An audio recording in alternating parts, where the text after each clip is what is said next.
আসসালামু আলাইকুম। ইউরোপ এবং আমেরিকার কালচার মেনেছেন তো মরেছেন, নিজেকে ধ্বংস করেছেন, আল্লাহর গজব আনয়ন করেছেন। তবে ইউরোপের ওই সমস্ত কালচার, আমেরিকার ওই সমস্ত কালচার আপনি অ্যাকসেপ্ট করতে পারেন যে সমস্ত কালচার ইসলাম সমর্থন করে এবং উন্নয়নের জন্য খুবই সহযোগী।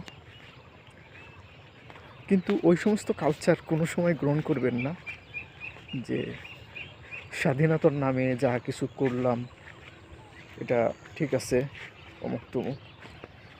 এতে করে নিজেকে অনেকটাই ধ্বংস করা হবে। কারণ ইউরোপ আমেরিকাদের জীবনটা অতটা শৃঙ্খলার না, যদিও তারা অনেক দিক থেকে স্বাবলম্বী, অনেক ধনীও সেখানে বসবাস করে, কিন্তু দেখা যাচ্ছে তার আড়ালে এমন এমন মানুষ বসবাস করে যাদের থাকার ঘর নাই, বাড়ি নাই, খুব দারিদ্র। তো কিছু মানুষ ধনী হলো আর কিছু মানুষ না খেয়ে মারা গেল। আসলে এটা ঠিক না, অনেকটাই ভোগবাদী।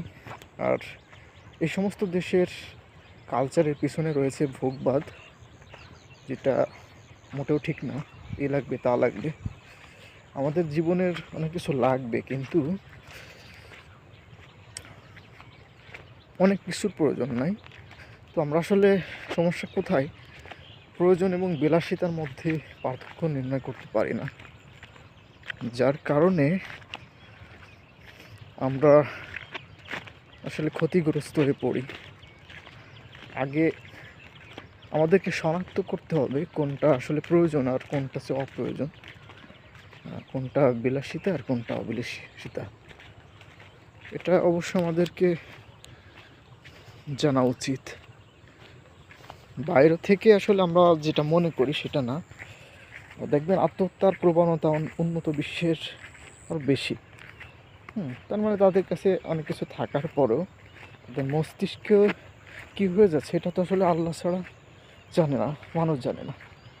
তো দেখা যাচ্ছে অনেক সময় কষ্টের কারণে, তাদের মানসিক সমস্যার কারণে তারা আত্মহত্যা করতেছে। তো এই জন্য আমরা ইউরোপ এবং আমেরিকার ওই সমস্ত কালচার গ্রহণ করব না, যেটা অত্যন্ত ক্ষতিকারক, অশ্লীলতা শিক্ষা দেয়। অশ্লীলতা শিক্ষা দেয়। আর যদি আমরা অশ্লীলতা জগৎকে গ্রহণ করি তাহলে ধ্বংস নিশ্চিত। কিন্তু আসলে কেন আমরা ওইদিকে ধাবিত হই? মানে শয়তান আমাদেরকে ওইদিকে ধাবিত করে, এবং মানুষ যখন আল্লাহর জিকির থেকে সরে যায় তখন এই দুনিয়ার চাকচিক্য শয়তান একটু মানে সৌন্দর্য মণ্ডিত করে দেখানোর চেষ্টা করে।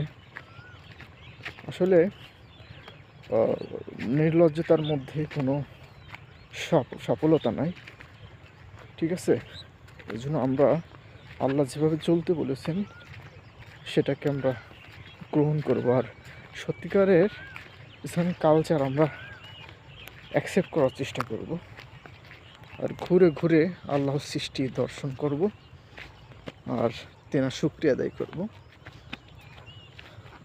প্রিয় বন্ধুরা, আর ভালো থাকবেন।